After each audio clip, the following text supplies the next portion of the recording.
I was like, baby, you know, me and your mother love you ridiculously. And he was like, yeah, I do, Dad. I was like, no, we love the hell out of you. But I got to tell you something. Your mother took her own life last night, yesterday afternoon.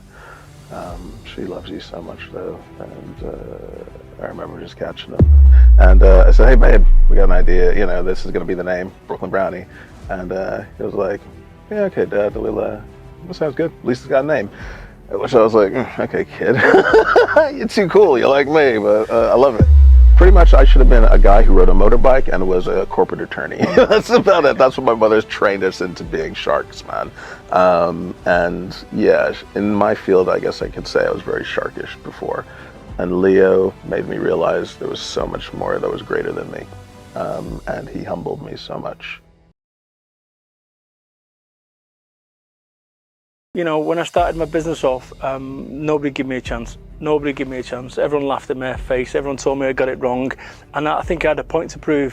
And you get rich, and guess what? You can't sort all your problems out because you put so much focus in getting rich that you forgot who and what you are. And I just see too many people fall into what I call the success trap. Success. They've got success. They're ill. For those who don't know, who are listening to this now, Can I just say, UKBF, the absolute powerhouse, and the fact that you were back on the helm, loved that. Oh, thank you. Genuinely, because actually you were my biggest online rivals, no two ways about it. I made that happen, no one made that happen. This is what I'm trying to say, is right now, there is council estates full of Brads out there that have been waiting to be found and waiting for somebody to hook them out. No one's going to hook you out. Somebody said to me the other week, somebody quite prestigious, said to them, Brad, who's called you the UK's #1 motivational business speaker? And I said, let me ask you a question. Who called Muhammad Ali the greatest? Again, hindsight's a wonderful thing. Would I do what we did again? 100% not. We just couldn't give them the monthly rebate. And everybody sat, what do we do? You know, what do you do? Because they're going to come at us and they could probably put us out of business.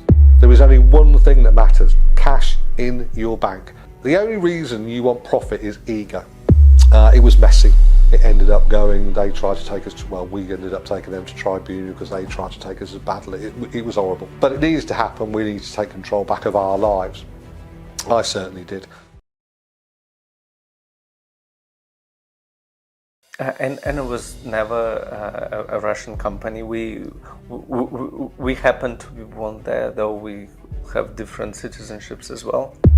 You was born in Russia, and you started work at what I would say ridiculously young age by UK standards. It's still illegal to do like it is done in the UK or in some European countries, where you can just do a selfie with your phone and the bank would recognize it. I honestly believe every time somebody has chosen to contact us, we have failed. The infrastructure connecting to the bank and the organisation that's holding ring-fenced your client's money was shut down by the regulator. Expand on that for a moment, because I don't think anybody watching this will grasp what you mean by meow, as in what happens, what is this? They are now in fully fledged anxiety. In that transaction, my parents were naive and they got into trouble in terms of the legal agreements that they had made and were held responsible for something. I was probably unemployable by that time. I was uneducated, so I hadn't been to university, I didn't have an MBA, I hadn't had any corporate experience. Everything I did was through what I'd learnt. I think it was more because I was something that had been absorbed in and they wanted me out. It was an opportunity for us to put everything we had learned over the last 20 years into place, and we completely disrupted the flexible office market. Let me get the whole way through this story before you judge me. I'm in a hot tub in Perth, Scotland, not Australia. There's snow everywhere. I came home from Heathrow Airport on my mum's birthday. 2016, and had to tell Nicola that I'd walked away.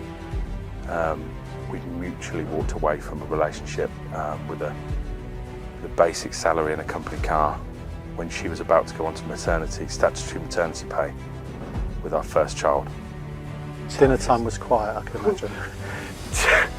Toughest pitch I've ever had to make in my life. I read a quote a while back, and I've mentioned it a few times.